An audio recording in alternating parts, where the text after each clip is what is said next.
Most critical time to be there is grades 5 through 8 because you want to catch kids when they're starting puberty, because that's the time in which identity formation is central to their lives.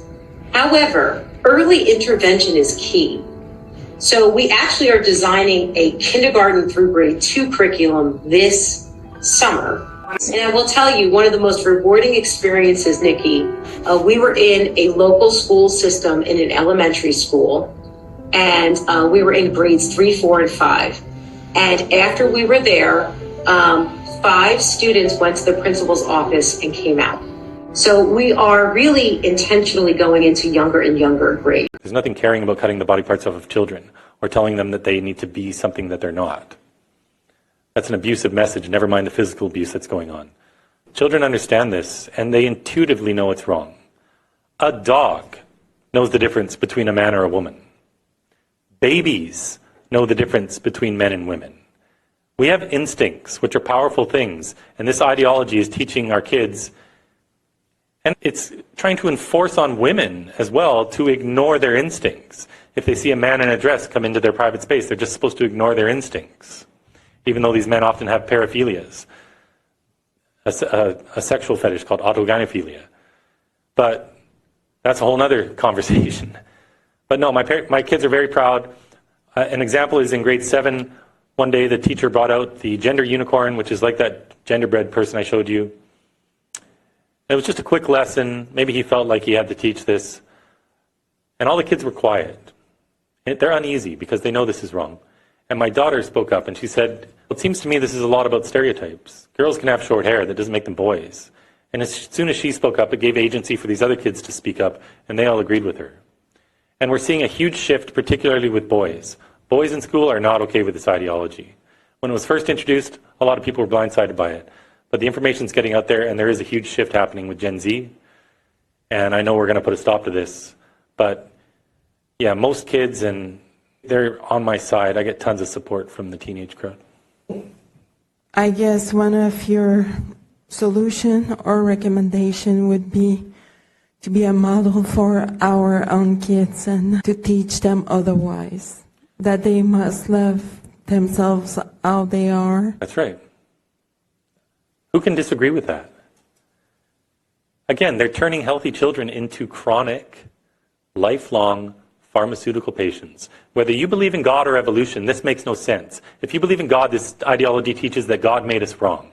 And if you believe in evolution, this ideology is stating that somehow 1 billion years of the process of natural selection has failed, and it's now up to a pharmaceutical company to help our children be their true selves. Totally insane. Thank you. Hey! Not. Wait, what are you doing? Not. Oh, Stop that.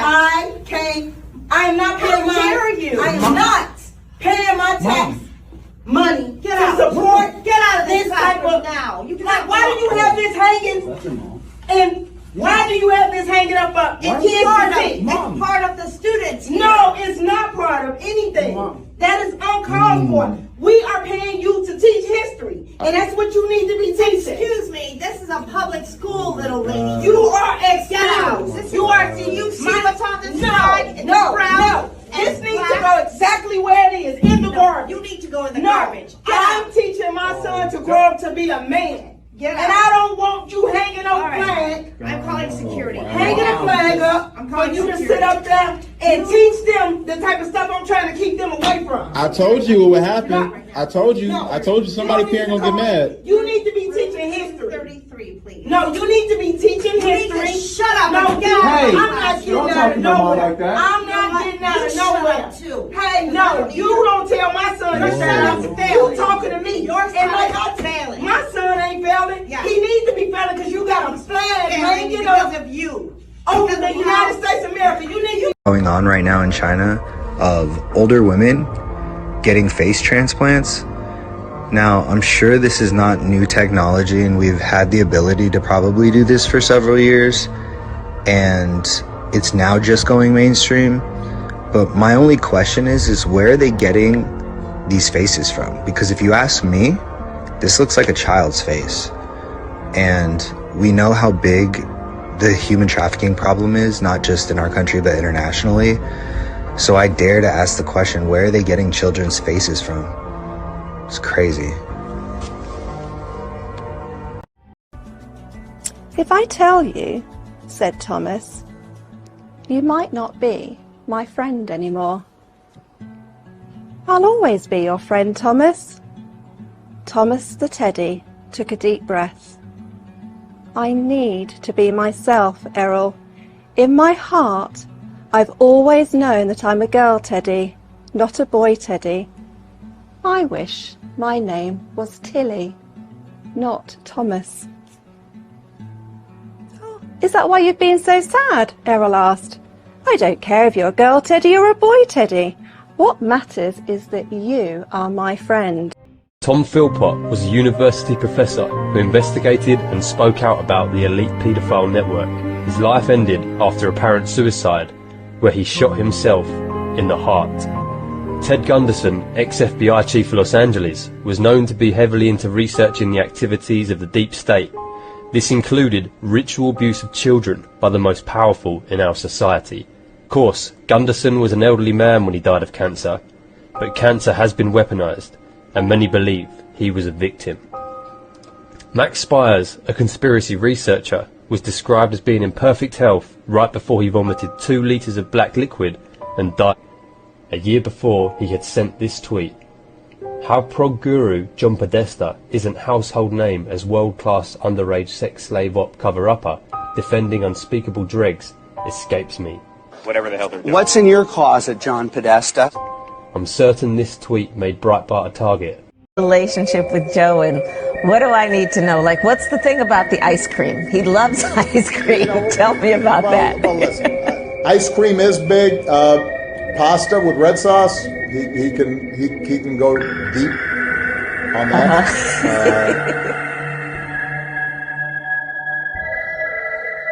Relationship with Joe, and what do I need to know? Like, what's the thing about the ice cream? He loves ice cream. Tell me about that. Well, listen, ice cream is big. Pasta with red sauce, he can go deep on that.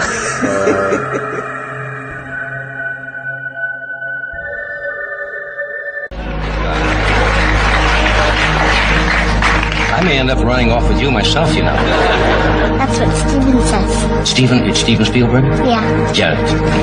He's a good director, isn't he? Yeah. Yeah. Steven Spielberg is a pedophile.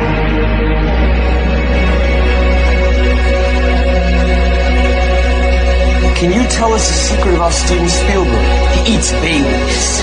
Cold babies. Johnny Carson asking, you have a daughter who's a really good-looking chick. Well, you may be able to change her life and improve your financial status. Because Prince Andrew is looking for a new girlfriend. Just drop a nude photo of your little nymphette in a self-addressed stamped envelope and mail it to Royal Affair, Buckingham Palace. From Mattel, Barbie's boyfriend is getting a much-needed and way more inclusive makeover. Introducing... the pregnant Ken. He's a man with a baby. His belly lets you know he's pregnant, and his beard lets you know he's a man. Because men can get pregnant just like women. In fact, there's no definition of women. We literally have no idea what a woman is. Pregnant Ken does all the normal things every birthing person does, like chest feed, then hide his breasts with chest binders. He rocks baby to sleep with his supple masculine arms. And Ken, being a man and therefore a good driver, can even put baby in the back of the car for a fun drive around town. But not everyone in Barbie world is as open-minded as Ken. Men can't get pregnant? Hey, wait a minute! You're just a woman on hormones! Shut up, bigot! Tell your birthing people to buy you a pregnant Ken today. Because why should women be the only ones who can experience the miracle of getting an abortion? My body, my choice. Available in the non-gender specific toy aisle at Target, adjacent to the chest liners for kids. Not legal for sale in Florida, Texas, or Saudi Arabia. Follow-up question for our student panelists to add on to that. Do you feel like young kids feel seen and supported as much in elementary school as they do in middle and high school? To answer that question, so I'm in middle school and I have a younger sibling in 4th grade, and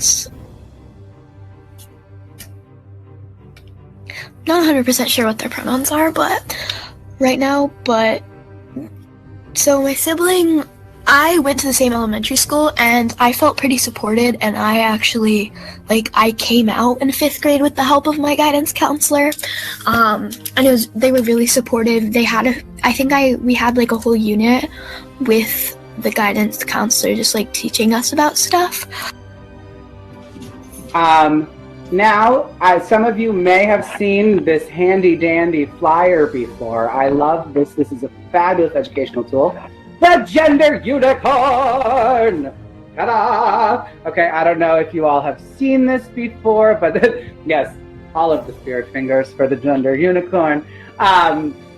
This is a fabulous, fabulous tool that we use in educational settings to talk about gender identity and gender expression. So it's just, it's fabulous. So again, the blue is representing the gender identity. The green, we're talking about gender expression, sex assigned at birth, physically attracted to, emotionally attracted to. There's a whole series on the Gender Unicorn and lessons that can be used to go over it. I learned about it in a training I went to this fall, and 2 years ago I was in it as well. This is a fabulous tool, especially for visual learners, right? For visual learners. I am a huge visual person. I don't do well with stand-in lecture. Give me pictures, please. So, Nikki, have you used this in class before or in a lesson setting?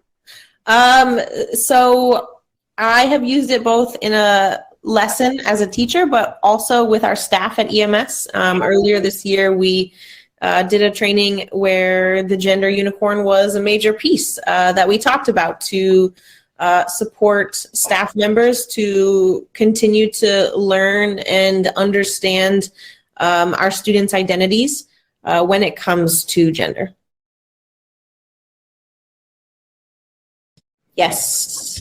And students, this is part of our virtual equity workshops to involve students at every step of the way. And I always say, we want you to be most comfortable. We'd love to see your face, but you're welcome to keep your cameras off. And like AP Ellis said, you can choose to share your pronouns or anything about you that you'd like. But I would just like to do a little shout out so that we know they're here. So Aubrey, would you like to introduce yourself? Sure. My name's Aubrey. I'm in 7th grade. My pronouns are she, her, hers, and I go to Edmonds Middle School. Thank you for being here, Aubrey. How about Batula? Hi, my name's Batula. I use she, her, hers pronouns. And I go to BHS. Thanks, Batula. How about Delia? Hi, I'm Delia. I use she, her pronouns, and I go to Hunt Middle School. Thanks, Delia. And how about Harper and Sophie? Hi, I'm Harper. I use she, her pronouns. I'm in 7th grade and I go to Hunt. Hi, I'm Sophie. I currently use she, her pronouns, and I'm in 7th grade at Hunt. Thanks for being here. Naima? My name is Naima, and I use she, her pronouns, and I'm from Edmonds, 7th grade. Thanks. There's a couple other students here, but I'm not sure if you want to unmute and introduce yourself. I think Zelda's here too. Zelda, you want to introduce yourself?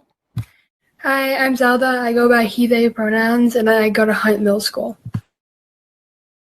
Miss Brady asks, whenever someone misgenders someone near me, I never correct them until I ask that person if it is okay. Is that how I should handle it, or should I immediately correct them? And I'm going to open the door for our student panelists to weigh in here with perspectives about this question.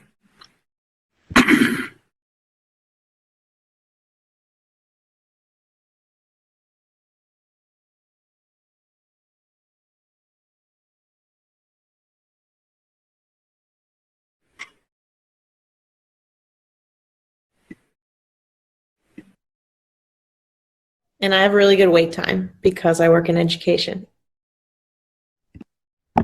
Listen, just because you work in education doesn't mean you have a good wait time. I'm slowly dying over here. All right, does anyone? Come on, kiddos. We got this. Here we go. In the chat? The question is in the chat, yes. And if you would like to answer it either in the chat or out loud, either of those ways are greatly appreciated. I feel like I want that student to do it themselves, because it's better to hear it from someone that you affected instead of a teacher that's telling you something. It's better to listen to the person that you hurt than an actual person that was outside of the conversation. But I think it's good to immediately handle the situation yourself, but it's also good to let someone else do their own thing. Any other students want to weigh in with their perspectives? I agree with Naima. Me too. Yeah, I agree with that too. Me too.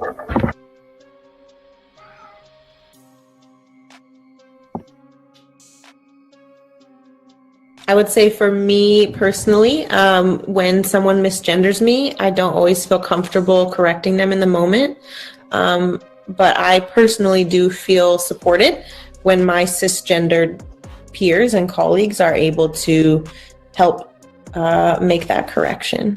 Oh, and by the way, here is a person that represents the exact same agenda that Disney does and is trying to push onto your children. I am offended that our children are not receiving affordable gender reassignment surgery along with hormone blockers and access to abortions. This alone is a threat to our democracy. I am offended that our children are not receiving affordable gender reassignment surgery along with hormone blockers and access to abortions. This alone is a threat to our democracy. Is this set of values the North Star that you want affecting your children and guiding them? I'm gonna shift. Amy, do you want to tell them why you're on campus? Yeah, no, it's International Transgender Day of Visibility, and you know, the White House was good enough to invite me here and be visible, I suppose. And I'm just really honored to be here and really grateful that this is being celebrated and that the trans people are being celebrated in a place like this. So yeah. Amazing. Well, thank you, Amy. We're so thrilled to have you, and you know, you're wearing your Easter pink, so it's looking good. Yeah. We coordinated. Do you want to comment on the bills we've seen around the nation? They're really scary, and some of them in particular that are denying medical services to trans youth. Those are life-saving medical treatments, and they will, you know, these bills will cause the deaths of children.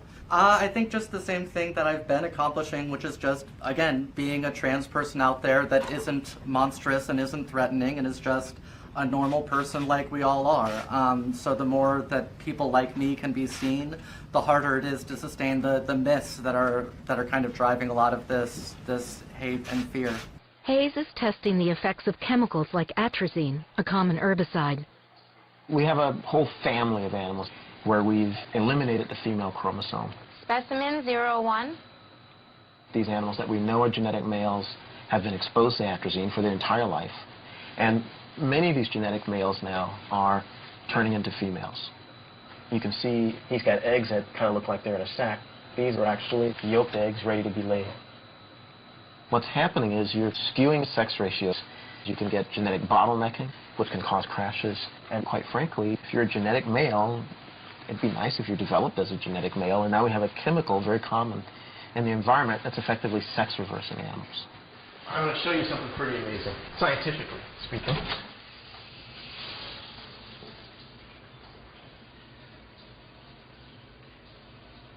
The one that's sort of remarkable is this pair. These are both males. The one on the bottom, acting as the female, we affectionately refer to as Darnell. He's a genetic male that not only acts like a female, he lays eggs like a female.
In the long history of war, it may have been one of the craziest, downright laughable ideas, a so-called gay bomb.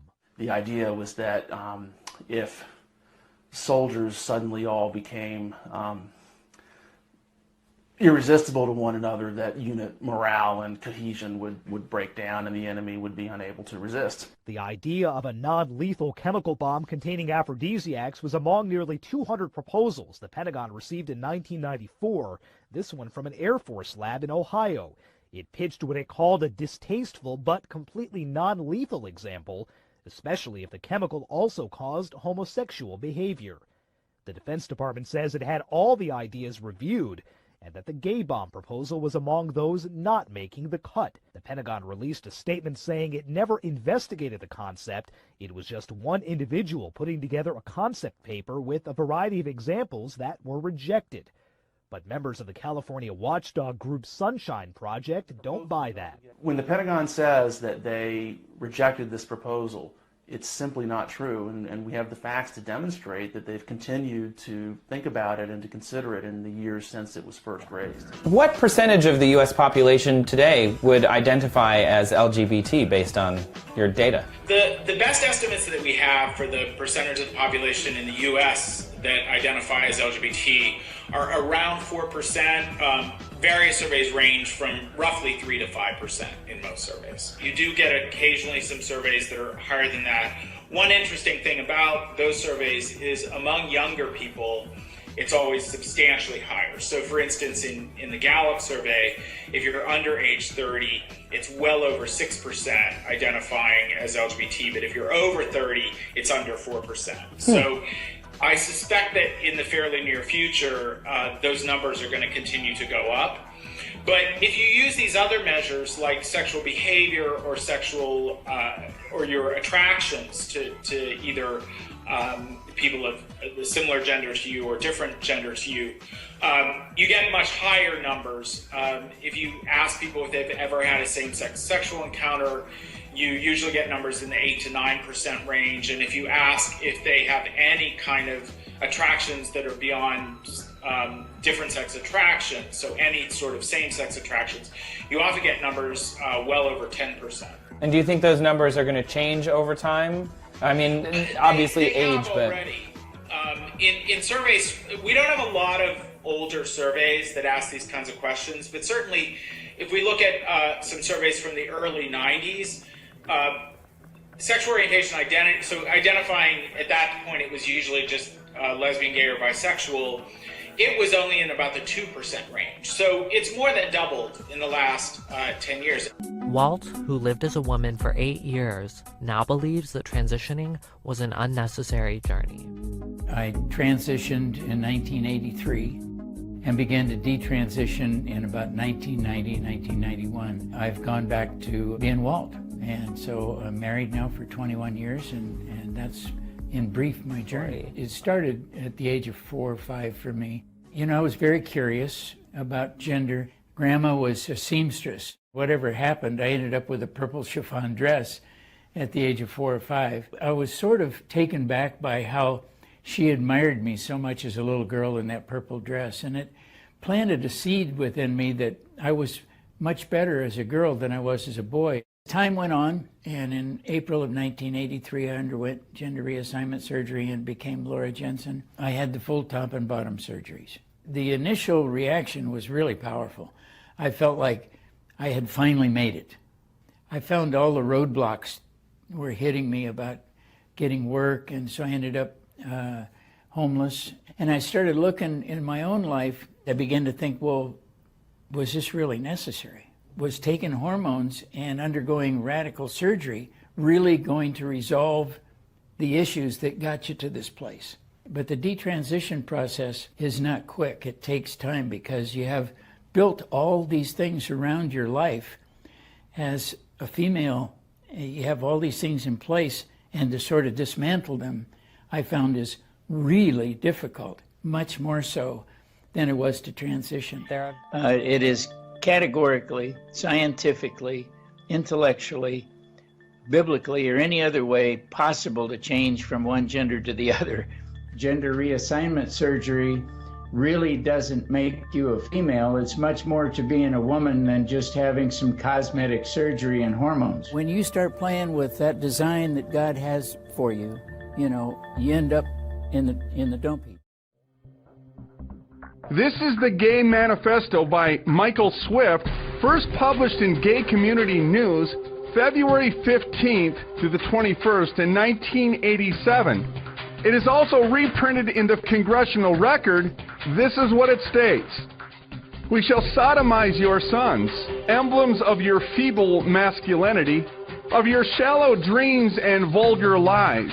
We shall seduce them in your schools, in your dormitories, in your gymnasiums, in your locker rooms, in your sports arenas, in your seminaries, in your youth groups, in your movie theater bathrooms, in your army bunkhouses, in your truck stops, in all your male clubs, in your House of Congress, whenever men are with men together. Your sons shall become our minions and do our biddings. They will be recast into our image. All laws banning homosexual activity will be revoked. Instead, legislation shall be passed which engenders love between men. All homosexuals stand together as brothers. We shall triumph only when we present a common face to the vicious heterosexual enemy. If you dare to cry faggot, it states, fairy, queer at us, we will stab you in your cowardly hearts and defile your dead, puny bodies. We will unmask the powerful homosexuals who masquerade as heterosexuals. You will be shocked and frightened when you find that your presidents and their sons, your industrialists, your senators, your mayors, your generals, your athletes, your film stars, your television personalities, your civic leaders, your priests, are not the safe, familiar heterosexual figures you assume them to be. We are everywhere. We have infiltrated your ranks. Be careful when you speak of homosexuals because we are always among you. We may be sitting across the desk from you. We may be sleeping in the same bed with you. All churches who condemn us will be closed. Our only gods are handsome young men. For us, too much is not enough.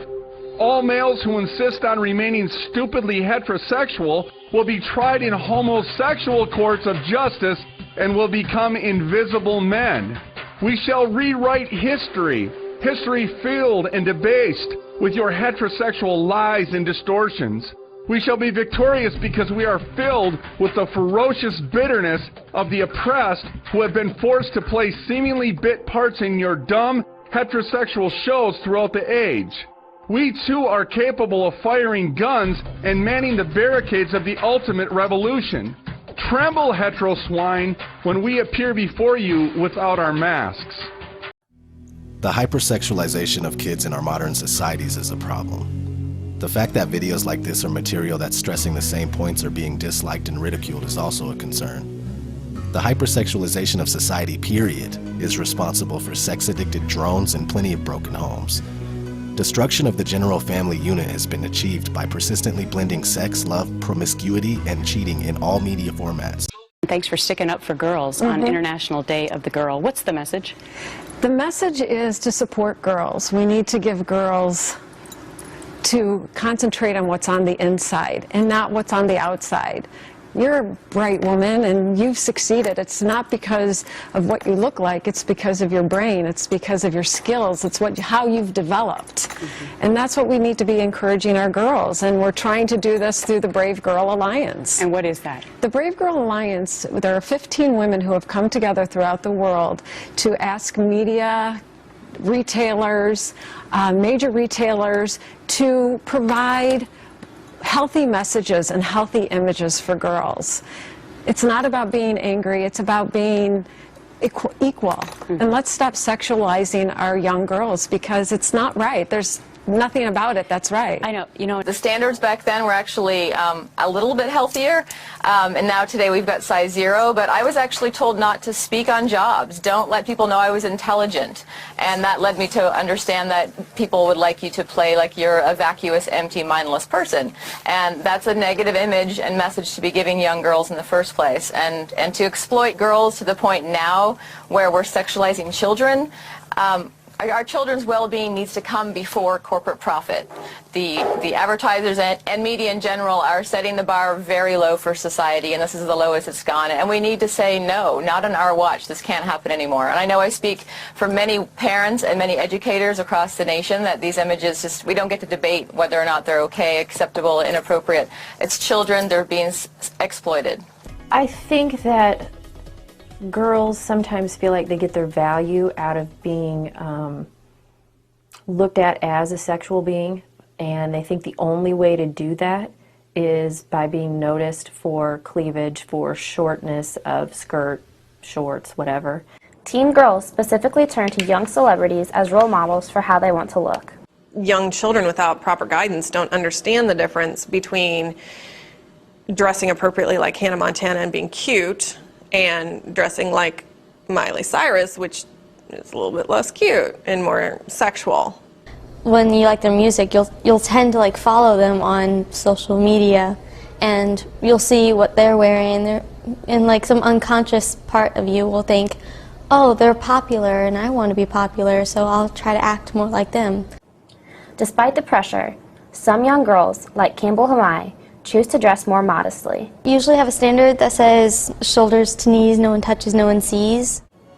However, since modest clothing for teenage girls is hard to come by, Campbell sometimes has difficulty maintaining her standards. All the time whenever I'm shopping, I have to think about, okay, what can I add to this shirt to make it more modest? Like, if I think a tank top is cute, I have to think, do I want to put a jacket over it, or do I want to wear something underneath it?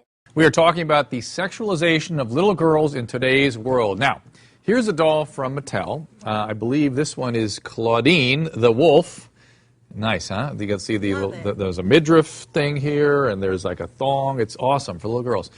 She's, by the way, her message is, I guess on the box, is my hair is worthy of a shampoo commercial, and my favorite activity is shopping and flirting with boys. That's wonderful. Really? Okay, and look at this one. This is Cleo Denial.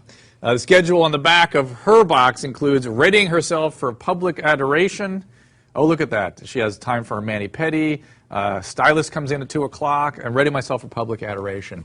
I'm just saying. I'm not so sure that's the stuff I'd be purchasing for my children. In G-rated animated films, the female characters wear the same amount of sexually revealing clothing as the female characters in R-rated movies, which is pretty horrifying. I mean, what are we putting that much sexuality and hypersexuality into things aimed at the littlest kids for?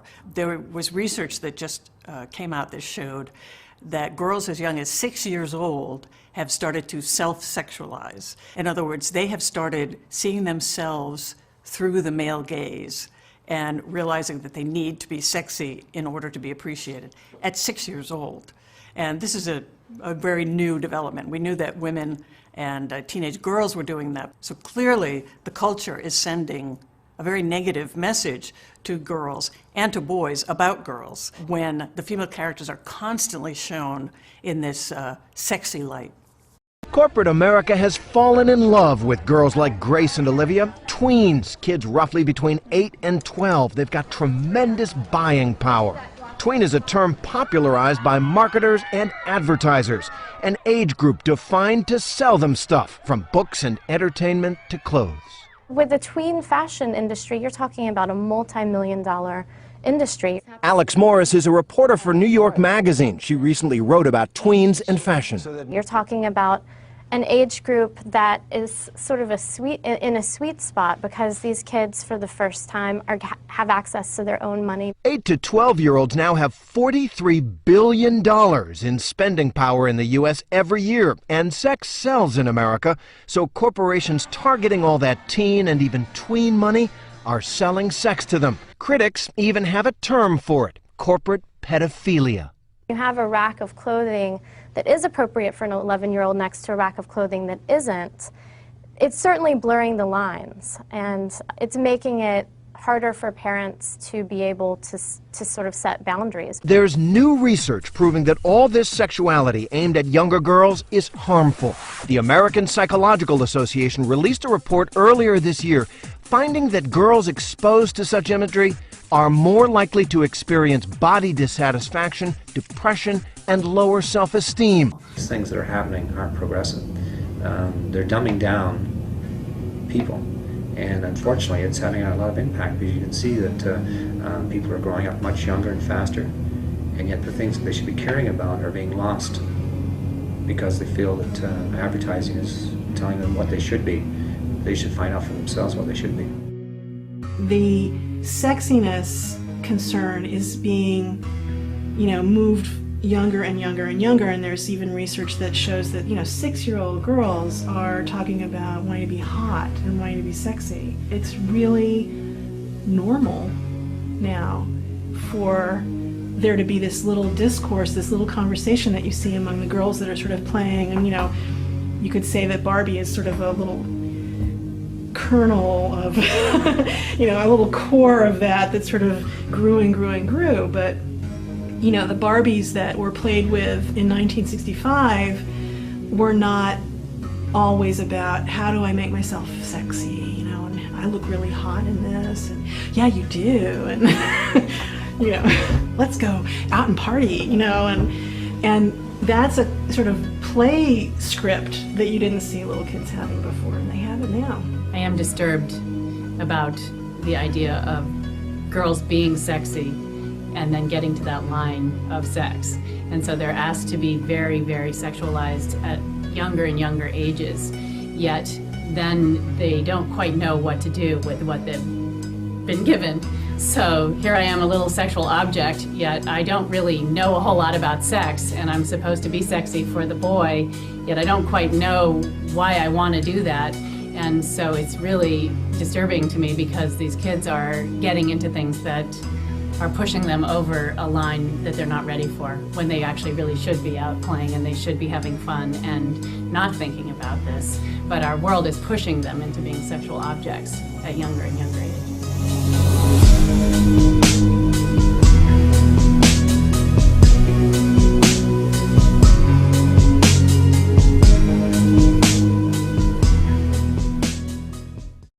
Check this out. Did you know that the average American child watches almost 40,000 television commercials per year? No way! Yep, 40,000. That's almost 400,000 ads viewed by kids before they graduate high school. And according to a leading expert on branding, 80% of all brands now deploy a tween strategy to more effectively market to kids.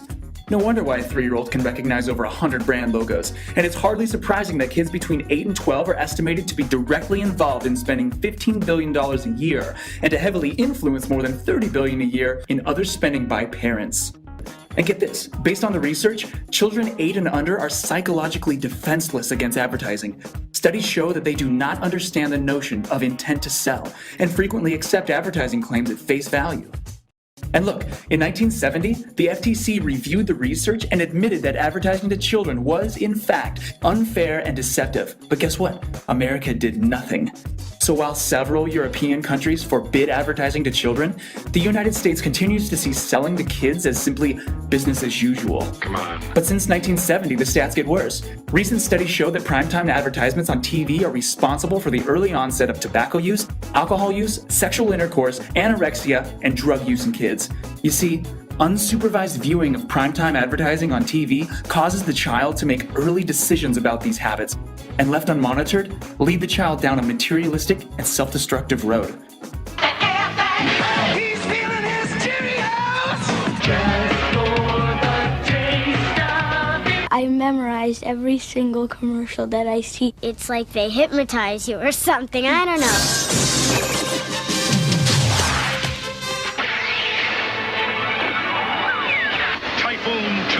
I really want a mini Typhoon too. Joseph, Jonathan, Jordan, Donnie, and Danny. I like that. I want that for Christmas. I want that for my birthday. Need a lift, dude? Look at all that scenery, and they fly, and you're all cool. It makes it look so good that you really want to buy it, and then It's just not good. They show you the doll with the sling and the little girl, and you think that if you get this doll or something, it'll make you cooler. That's basically the idea. There are so many more ways of reaching children so that there's a brand in front of a child's face every moment of every day. What we have is the rise of 360-degree immersive marketing, where they try and get around the child at every aspect, at every avenue. Great game. Kids are inundated with this. They are buried in this media blitz. They are using more than one medium at the same time. So they're surfing the web, and the television's going with MTV, and they've got the iPod with one earbud in, and they are more vulnerable and are bombarded with over 3,000 commercial messages every day. Marketers know these are little sponges. They're so wide open. They want to get that brand loyalty for life, because that's big bucks. It's about people wanting to convince our children that life is about buying. Although it's true there was advertising to children back in the 1950s, the 1960s, even in the 70s, the amount of it was very confined in comparison to today. By 1984, the Reagan administration had completely deregulated children's television. All bets were now off. Corporations now realized that Congress was not going to do anything to restrict their power to marketing to children, and they now actually had more power. And lo and behold, a lot of really smart marketers discovered children as a huge market. In the decades prior to deregulation, kids' consumer spending increased at a modest rate of roughly 4% a year. Since deregulation, it's grown a remarkable 35% every year, from $4.2 billion in 1984 to $40 billion today, an 852% increase. Deregulation really opened the floodgates for a kind of marketing to children that never existed before the mid-1980s. Well, when I was a kid, Hopalong Cassidy was on television. He was like one of the first children's programming. Here he comes! Here he comes! It was only after he became so successful that they developed a lunchbox. Now they developed the lunchbox and the dolls before. The Star Wars Ultimate Lightsaber. I mean, this is why people like George Lucas has said, I am not a film director, I am a toy maker. Everything's Star Wars. Chewbacca is recording ringtones for a cell phone company. Star Wars, the marketing force, has married its name to a pile of products, including masks, dolls, lightsabers, hats, snacks, cups, more snacks, wind-up toys, action figures, cereal, and even a best-selling book. Merchandising. Merchandising? What's that? Merchandising. Come, I'll show you. Open up this door.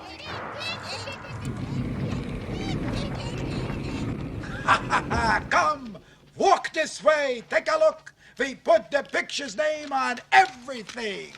Merchandising, merchandising, where the real money from the movie is made. Spaceballs the t-shirt, Spaceballs the coloring book, Spaceballs the lunchbox, Spaceballs the breakfast cereal, Spaceballs the flamethrower. The kids love this one.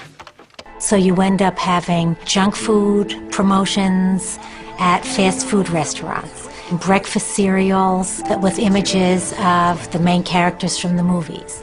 You have bed sheets so the children literally go to bed thinking about the images, and then they go to school with their backpacks and their lunch boxes with the logos. And then they get to school and their friends have on the t-shirts and the shoes and they want them. Hello, Scooby-Doo crackers. Scooby-Doo? Do you like those? Yeah. Have you ever had them? No. How do you know you like them? I love them so much. SpongeBob SquarePants was Kraft's best-selling macaroni and cheese. I personally know a 5-year-old who told her father in no uncertain terms that SpongeBob SquarePants macaroni and cheese tastes better than any other macaroni and cheese. Now, how do you argue with a 5-year-old about that? I mean, what do you say? You say, well, no, it doesn't. And then she says, well, yeah, it does. Well, no, really, it does. No, it does. I know it does.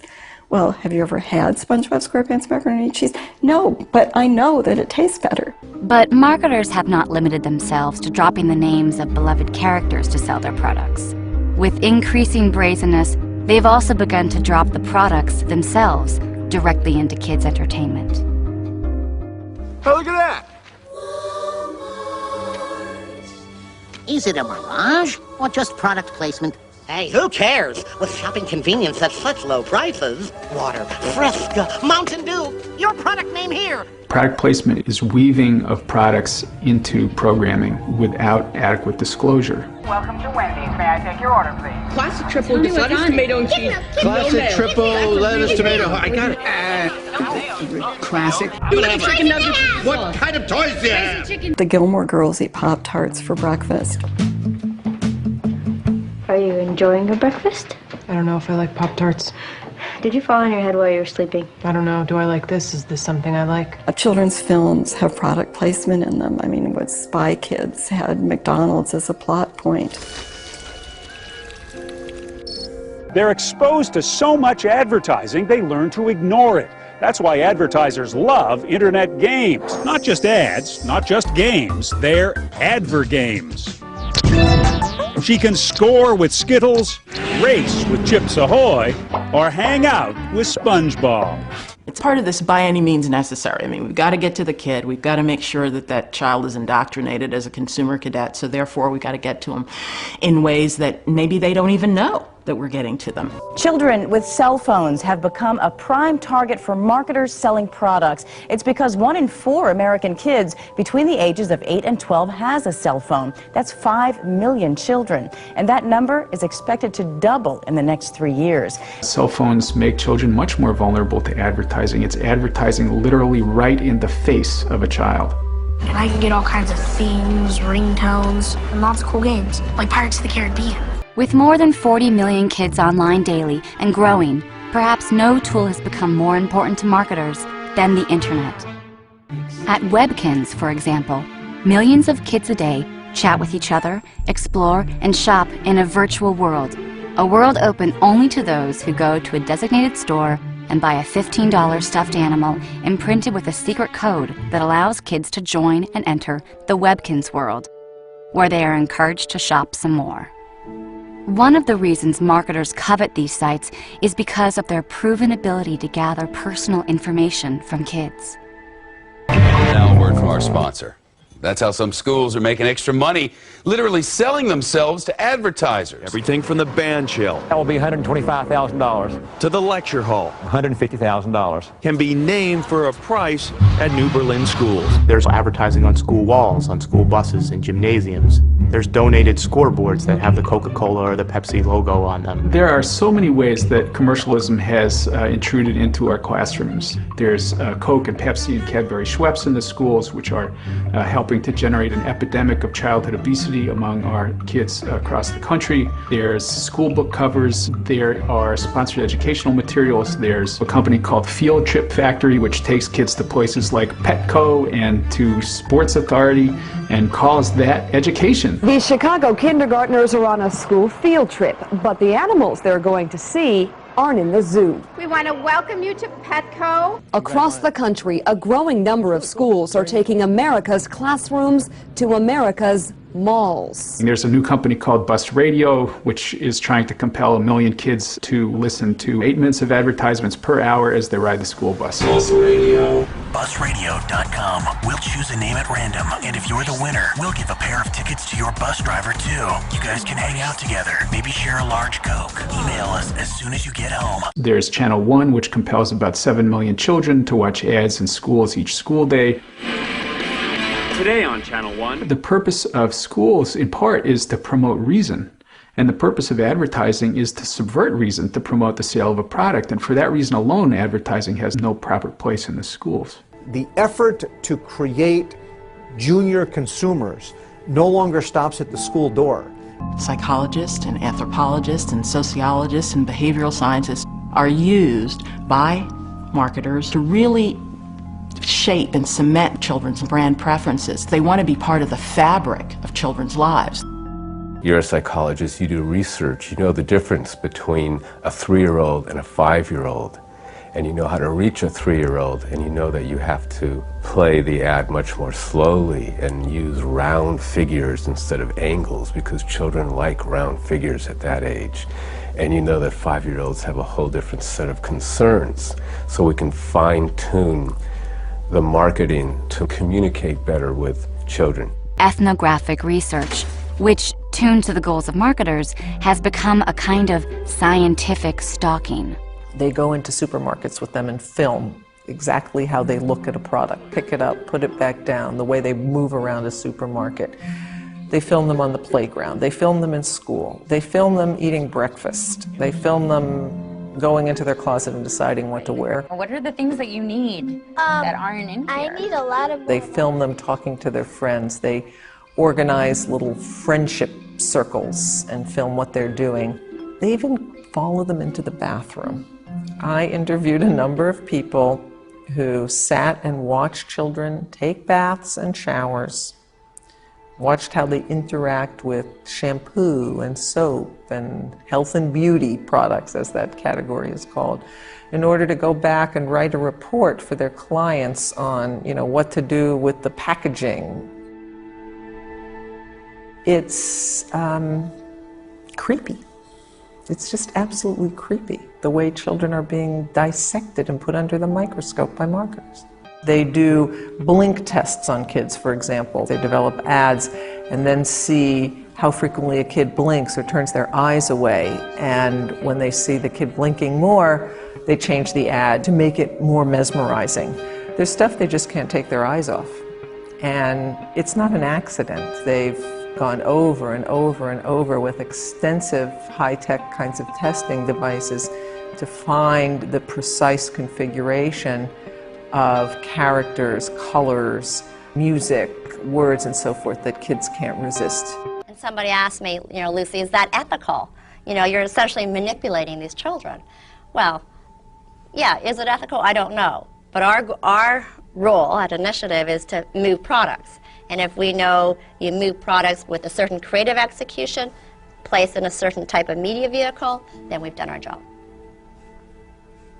They are tomorrow's consumer, tomorrow's adult consumer. So start talking with them now, build that relationship when they're younger, and you've got them as an adult. I'll say it. These marketers are very similar to pedophiles. Kids love advertising. It's a gift. It's something they want. There's something to be said, by the way, about being there first and about branding children and owning them in that way. And antisocial behavior in pursuit of a product is a good thing. The product is pushed not on the basis of what it can do or how it tastes, but of its social meaning. Run cool! Play cool! Be cool! So kids are taught to want candy or sugared cereals or soda because it's cool. Cheesy. It will define them as an individual. What you buy is who you are. You give a little love and it all comes back to you. There's a mantra in American society: you are what you have, you are what you buy, you are what you own. I mean, where did she find that outfit? Like Ugly Are Us? More like Ugly Are Her. We are so funny. And pretty. I love us. The corollary of that is, and if you don't have it, then you are less than. You're a nobody. You don't have self-esteem, and this happens even for children.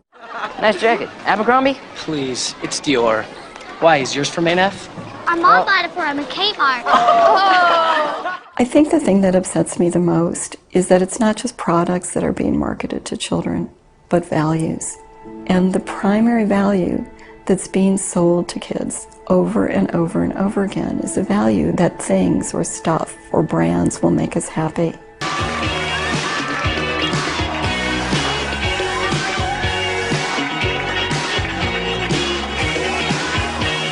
We're seeing elementary school girls, 6-, 7-year-olds articulating adamant preferences for designer jeans that cost $100 to $150. Fetch me my Jimmy Choo flip-flops. Where is my pink Prada tote?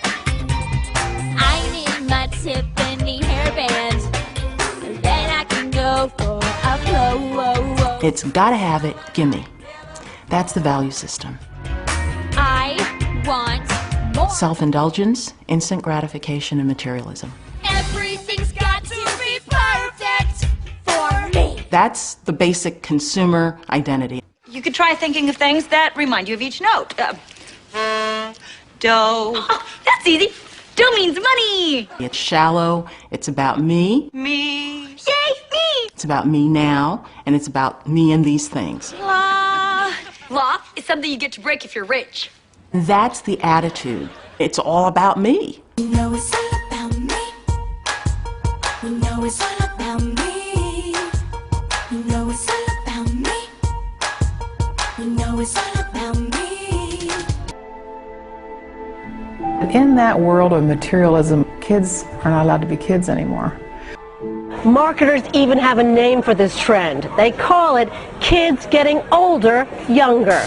Where's Carla? Meet the go-to girl of the fashion world, you. The natural developmental urge is to be older, more mature, faster. No one who is 17 reads 17 magazine. It's the 10 and 12 and 13-year-olds who are reading it to understand what it's like to be 17. What is happening is that marketing is taking advantage of that natural urge and selling down to lower and lower age groups. Manicure and pedicure parties are a big hit for 5-year-olds like Talia. Aren't these gorgeous? And why wouldn't girls as young as the age of 6 buy cosmetics? Experts say their role models aren't teachers, astronauts, or doctors. Instead, it's the teen idols they're attracted to. There's a lot of little girls out there, and they have a lot of buying power. Tween. In between. In between what? I don't know. I don't know what's before tween, because the bottom end of tween is constantly getting younger. It used to be, I believe, 8 to 12, and now it's 6 to 12, and it can get 4 to 12. And this gives you a clue to some of the perverted thinking that's going on in this field. The idea that a 6-year-old is no longer a child, but is between childhood and adolescence. And girls are being taught they need to be pretty, sexy, and what they buy determines their value, and how they look determines their value. My scene, my bling, bling, bling. The new My Scene, My Bling Bling girls are here. Nice bling. Here, wear my ring. Ooh, sparkly.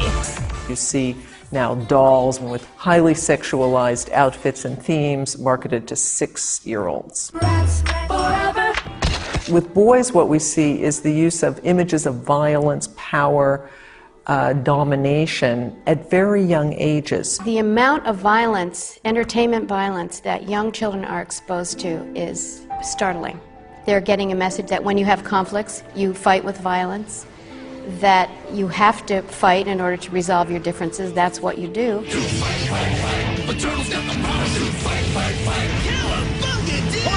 And that watching violence is fun. What the hell is this? What the hell is this? It's entertaining. Despite growing concerns about the industry's explicit strategy of age compression, its drive to reach kids at younger and younger ages has only accelerated. The result is a massive and growing toddler industry that almost from the womb now blankets babies in brands. You can find unbranded baby stuff, but you can find it in high-end toy stores. But if you go to places where poor middle-class families shop, it's all branded. So the babies start out life with the notion of consumption. And that's not an accident. What they want is cradle-to-grave brand loyalty. That's what they talk about. Share of mind. They talk about owning children for life. Norman Feeney, Pepsi drinker for life. The space that is necessary to think is being jeopardized. You're immersed. You're outside yourself. You're taken out. When do you have quiet time and unstructured time? And when is a child able to be a child and play? Remember, the amount of time 6 to 8-year-olds spend playing creatively has been declining dramatically over the past decade. And for 9 to 12-year-olds over the same period, creative play has declined a staggering 94%. What's happening is that children are being deprived increasingly of opportunities to exercise their imagination. We're raising a generation of children who are never going to have the experience of having to amuse themselves or having to calm themselves down.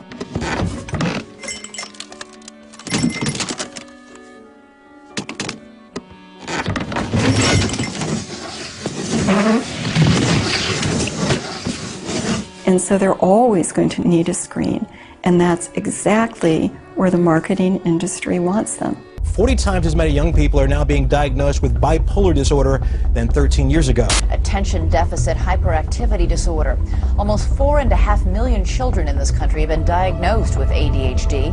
Doctors are writing a growing number of prescriptions for antidepressants for children, as many as 8 million a year. 1 in 3 children born in the year 2000 will develop diabetes. For the first time in decades, the rate of hypertension in children is rising.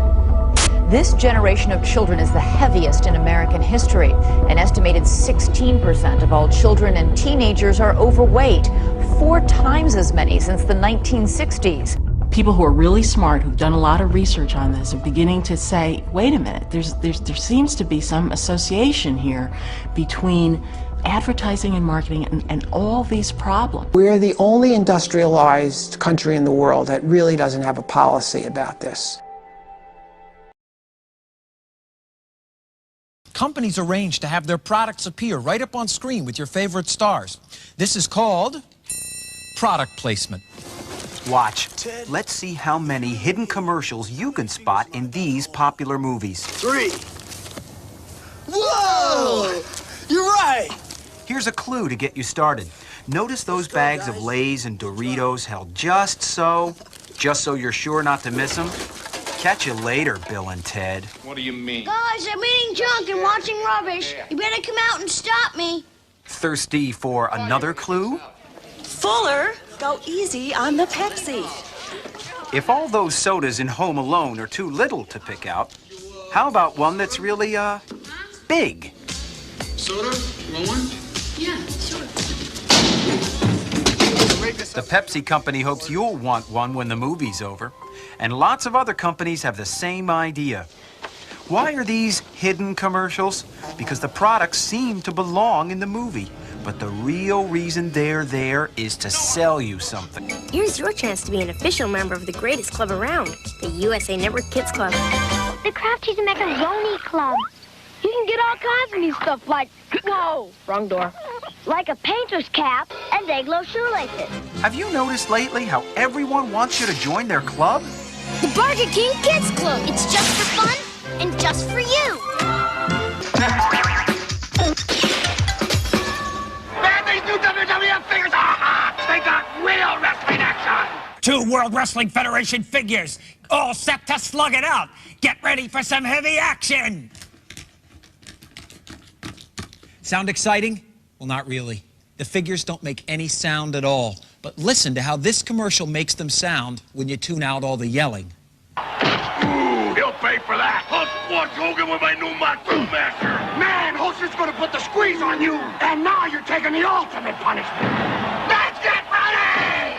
Hulk crown all of ya! New WWF figure so close to the real thing. Like being in the ring. So there are now, I was particularly shocked when I discovered this, there are now classroom curricula sponsored by Oreo cookies. This is the Oreo cookie counting book. There are also the M&M counting book. There is the Spark Creativity with Fruit Loops activity book for preschoolers. And the list goes on and on and on and on. So much of it is happening outside of a parent's control and beyond our reach.